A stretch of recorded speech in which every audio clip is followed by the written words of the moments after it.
One पीससाठी मला इथे front पार्टला V-neck असा डबल लेयर्ड करायचा होता. त्यासाठी मेन फॅब्रिक मी डबल लेयर्ड घेतलं आणि अस्तरही डबल लेयर्ड घेतले. पण मला हे फोर लेयरचं अस्तर इथे लागणार आहे. त्यासाठी मी हा ड्रेससाठी 5 मीटर असं अस्तर आणलं होतं.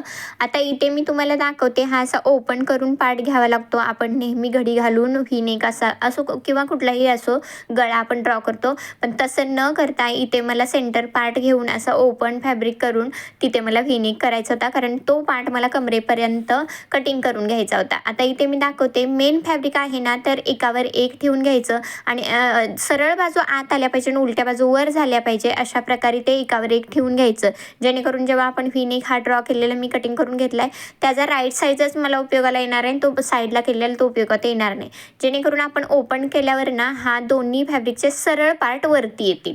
आता हे माझे दोन्ही सरळ पार्ट वरती आले, तर मला हे डबल अस्तर लावायचं आहे. त्यासाठी मला 2 पार्ट मिळाले. आता उरलेल्या अस्तरच्या फॅब्रिकमध्ये मी अजून 2 पार्ट काढून घेईन, कारण साडी आपली पातळ होती, तर मला हे 2 अस्तरचे पार्ट 2 लावल्यानंतर जरा थिकनेस येईल त्या ड्रेसला असं वाटलं, म्हणून मी याचे 4 लेअरमध्ये असं अस्तर घेतलं होतं.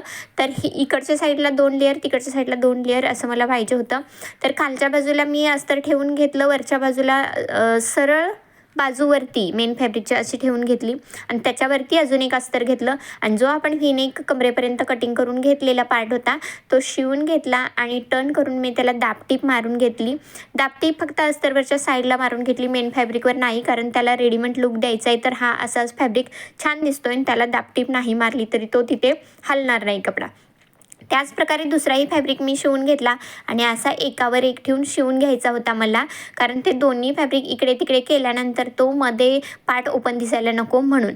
जर मला इथे शिलाई मारायची तर मी वरच्या बाजूने शिलाई मारणार नाही, आतल्या बाजूने असा अस्तरचा जो पार्ट होता त्याच्यावर शिलाई मारायची, जेणेकरून आपण शिलाई मारल्यावर आतून शिलाई मारल्यावर तो फिक्सही कपडा होईल आणि वरून असं वाटेल की शिलाईही मारली नाही आहे. त्यासाठी मी वरून असा नेक आपला जिथंपर्यंत येतोय तिथून सुरुवात करायची असं त्यासाठी ड्रॉ करून घेतलं आणि तिथे सुरुवात करून घेतली की तिथून आपण खालीपर्यंत शिलाई मारून घेऊ.